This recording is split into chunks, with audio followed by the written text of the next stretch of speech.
Okay, thank you Eeva for your introduction and for kindly inviting me to take part in this event. My name is Tallberg and I'm the founder and chairperson of the Global Visions Association.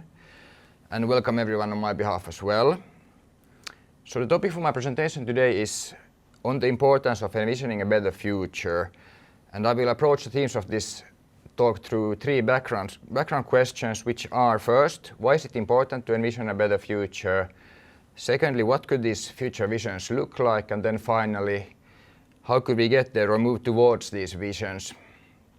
Yeah, so first of all, in today's world, it's of course easy to lose hope in the prospect of a better world and future. Many feel, of course, and maybe rightly so, that we are heading towards major disruptions in the not too distant future. At the same time, the threats we face are in many ways also larger than ever before, as they encompass the whole of humanity in many ways.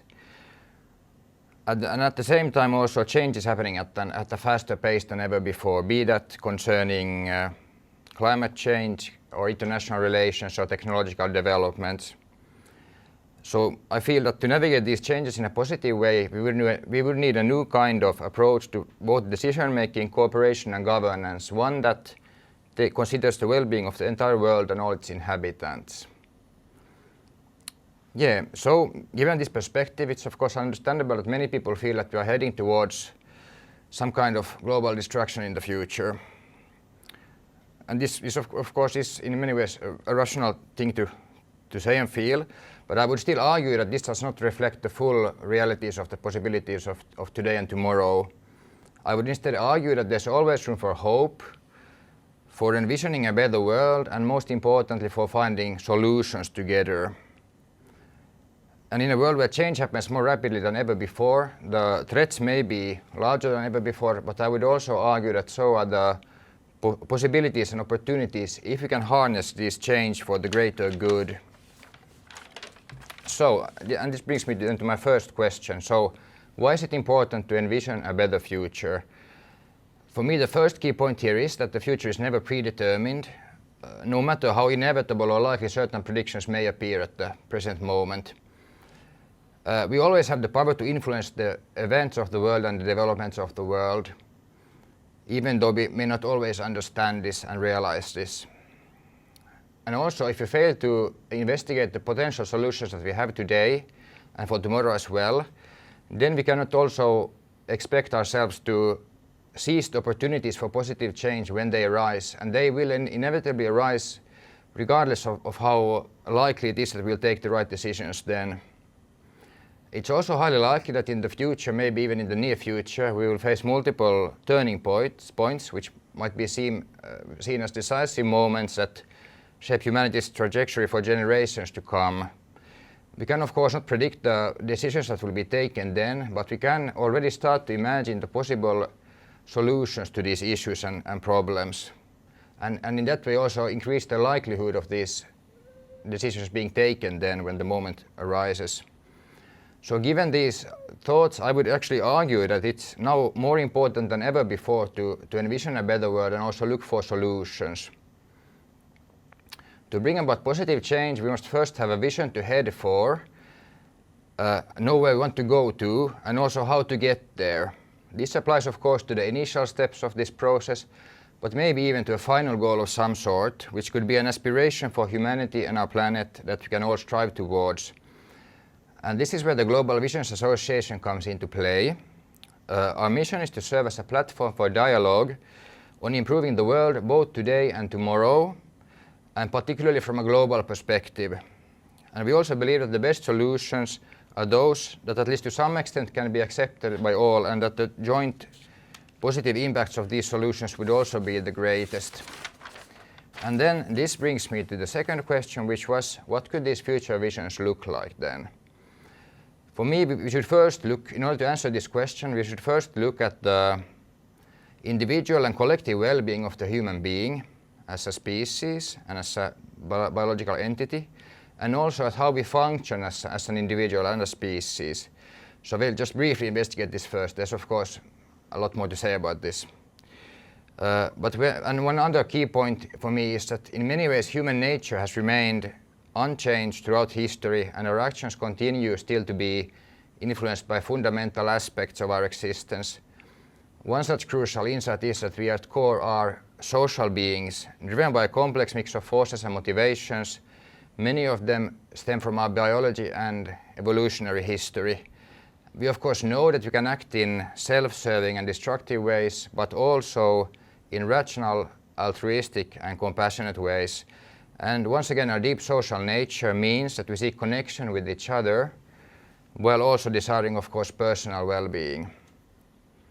When we look at the modern society and our issues, one idea that I have is that we might maybe conclude that many of today's personal and societal issues stem from the fact that we no longer live in a way that aligns with our natural human tendencies. If you look at, for instance, fame or social media popularity or wealth, we can say that they do not seem to bring happiness to people. Instead, I would argue that meaningful relationships, shared values and goals that transcend individual interest are what the true sources of fulfillment, both on a personal and collective level. One could even maybe argue that such well-being is somehow imprinted in the human mind and body, and the reported happiness of individuals in modern hunter-gatherer societies may support this notion. It's of course difficult to give any definitive answers, but we can always think about the possible mechanisms behind these things. So, considering these insights, I feel that we should now rediscover meaning and well-being through our connections with each other and by working towards the betterment of the world. It's very clear that we cannot be happy alone, at least the vast majority of us cannot be happy alone. Life, of course, may not have a universal meaning, but I feel that it's not difficult for the individual to find meaningful endeavors to do in their life that also benefit other people as well. And as we should focus on community and cooperation, we must also remember to respect individuality, but not becoming fixated on it. For me, perhaps the most fundamental question for humanity is how we can live together in a way that balances both individual and collective well-being. For me, the key question here would be to create a world where everyone would have a fair chance of realizing their potential, and then the individual well-being and prosperity that this would lead to should then at least partly be directed back into society, in my opinion, to a large amount actually, to enhance the collective well-being of all. So I feel that our goal should be a society where individual and collective well-being are balanced in an optimal way, and this balance has at least to some extent been achieved in the past in societies and communities, as pointed out, for instance, by Amartya Sen and other people as well. And in many ways, this should be a goal once again, but this well-being should now encompass the whole of the world and humanity. This would not be any possible thing to do either. Even though we know how humans usually function and react to things, this does not mean that any behaviors or reactions would be inevitable in any way. So for me, the key to shaping the future may lie in how we, as individuals, groups and members of society, perceive and experience the world, but most importantly are motivated and incentivized to act within the world through this perception and experience. And history has of course shown that people's actions can indeed of course be influenced. This has unfortunately often been done by elites who shape societal norms to serve their own interests. And we have of course seen that masses of people can be manipulated into greatly harming one another under such influences. Yet I would also argue that the opposite is also true. Humanity also has the potential to act constructively and benevolently to each other. Consider, for instance, the transformative movements led by Mahatma Gandhi or Martin Luther King or Nelson Mandela, or more recently Greta Thunberg. All of these examples demonstrate that under the right conditions, human beings can come together for positive change. For me, the challenge here lies in channeling this potential in a positive way, and also in a way that aligns with our natural social instincts and moral inclinations. And then also throughout history, humanity has always also envisioned a better world. For instance, the ancient Greeks and Romans spoke of cosmopolitanism and natural law, and later on philosophers such as Hegel conceived history as moving toward a higher purpose or even some kind of an end goal in itself. So the inclination to envision a better world seems deeply enrooted into human nature, which also gives us reason to believe that it could still be important and worthwhile, and that things could be achieved through this envisioning. So what then could a vision of a better world look like on a more tangible level? I would argue that we already possess many of the potential answers to this question, and that they maybe also in the end point towards a surprisingly similar end goal, which might resemble the end goal I outlined earlier. And some of these answers and visions are already ancient and for instance shared by many of the world religions, or for instance the previously mentioned idea of cosmopolitanism, which also is really old. Others then are of course more recent, but maybe they also share some kind of basis in history. And maybe one could also argue that they in some profound way all are universal, at least maybe universal to some extent. What could then these answers look like today? In my opinion, they include concepts such as human rights, democracy, and the welfare state. They are all partly modern answers that point towards a society and world where the rights, viewpoints, and welfare of everyone are secured and considered, and also where personal and collective well-being is balanced in an optimal way. And this ideal has at least partly already been achieved in the past in local communities and societies, as pointed out by Sen, for instance. And today I would argue that they can best be realized in the Nordic welfare countries. If you look at these solutions in a little bit more detail, one could argue that human rights give us the rights and principles that should be respected, and then democracy, the possibility of hearing from all sides and making sure that everyone takes part in societal discussions, and also that everyone has a chance to defend their rights, which could be outlined by human rights, for instance, at least a part of them. And then the welfare state could give us the goal to head for, where both the real ideals of human rights and democracy are realized in a way through which also collective welfare is optimized. So the future goal for humanity then, starting from today, would be to secure this welfare on a global level, harnessing the potential of each individual and improving everyone's life through this then. And this then brings me to the third question: how could we get towards a vision of a better world? My opinion is that we get towards this vision by discussing different possibilities with people from different backgrounds and fields of knowledge. And for example, at Global Visions, we have already examined some of these possible solutions and answers. We have been interested in the concept of a basic income, both on a societal level and even as a global project, interviewing different experts on this issue. And the past year we also focused on the Global South in a bit more detail, interviewing people from smaller communities as well as people representing larger movements, such as the Debt for Climate, for instance. And we will continue to investigate this subject also this year that has just started. If you once again return to the idea of utilizing the full potential of humanity, I would argue that one cannot overlook the possibilities and potential of the immigrant communities all around the world. We have been interested in this as well, also in the situation in Finland, but also on a global level, because we have been interested in the idea of the free movement of people, interviewing Professor Alex Sager of the University of Portland on this issue a few years ago. And then we hold our annual State of the World event at the end of the year, where we look at the current problems the world is facing, because we believe that the best solutions can only be found if we look at the problems we are facing today. We are also interested in innovations for the future. We had an event on artificial intelligence and how it relates to democracy, human rights, and the Global South.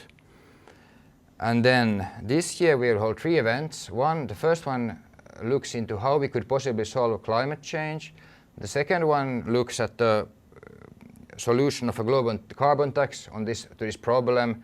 And then at the end of the year, we will once again have our annual State of the World event. And videos of all these events are available on our webpage. Yes, but once again, for me, the key for positive change is to equip the whole of humanity with the right conditions to discuss, imagine, and implement solutions. At the heart of this lies the quest for us to come together in a productive and positive way. And we already have evidence that people can indeed agree on difficult questions, even though they might not share the first initial viewpoints on them. If you once again examine the nature of the human being, one could argue that we are usually friendly to people, even to people coming from a different background, but this necessitates that we get to know them first on a personal level. If we would remember this, for instance, and use this in a productive way, then positive change is possible if we come together in a productive way. And this is also evident, for instance, in the deliberative democracy discussions held in Ireland on abortion earlier, which many deemed to be a success. And then finally, I would also argue that there are genuine reasons for real hope and optimism today also. For instance, on an absolute level, global welfare is higher today than ever before, as evidenced, for instance, by rising levels of education and economic development. And additionally, humanity has the access to more knowledge across all scientific fields and technological fields as well, more than ever before in history. And this would also suggest that our ability to develop solutions that benefit everyone is now greater than ever. And then also, of course, the potential of scientific and technological progress is vast, and we might not have the slightest clue of what could be achieved in the next 50 to 200 years, for instance. We could maybe even be able to solve many of the current problems through this, but we of course don't know how things will work out. And today we also understand human behavior better than ever before, both on a personal and collective level. And thus we could also have the tools to impact this in a positive way. But all of this, however, necessitates that we manage these possibilities together. And so at Global Visions, we believe that the best solutions that point towards a brighter future are such that they can, at least to some extent, be accepted by all, and that the joint benefits of these solutions might be the greatest to all of humanity. For us to, for instance, solve climate change, we must solve it for all of humanity, because if we are not able to do this, then all of humanity will pay the price, including those who are now in the most privileged position. If we would come together in this productive and right way, we would surely realize that there's much more that we have in common than what separates us from each other. Maybe the visions we have as individuals might in the end also be surprisingly similar, and we would maybe realize this if we would just discuss them in an open and transparent way and without prejudice. And then finally, humanity would also come really far if we just took the time to examine the scientific knowledge we have about ourselves today and how we function together.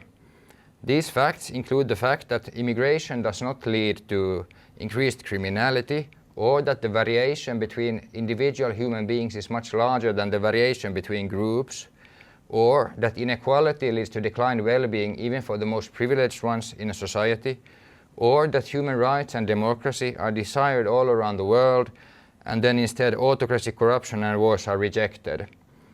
Remembering such universal political facts and utilizing them in the right way through a joint discussion where we look for common global solutions is for me the best way for us to build a better world today and in the future.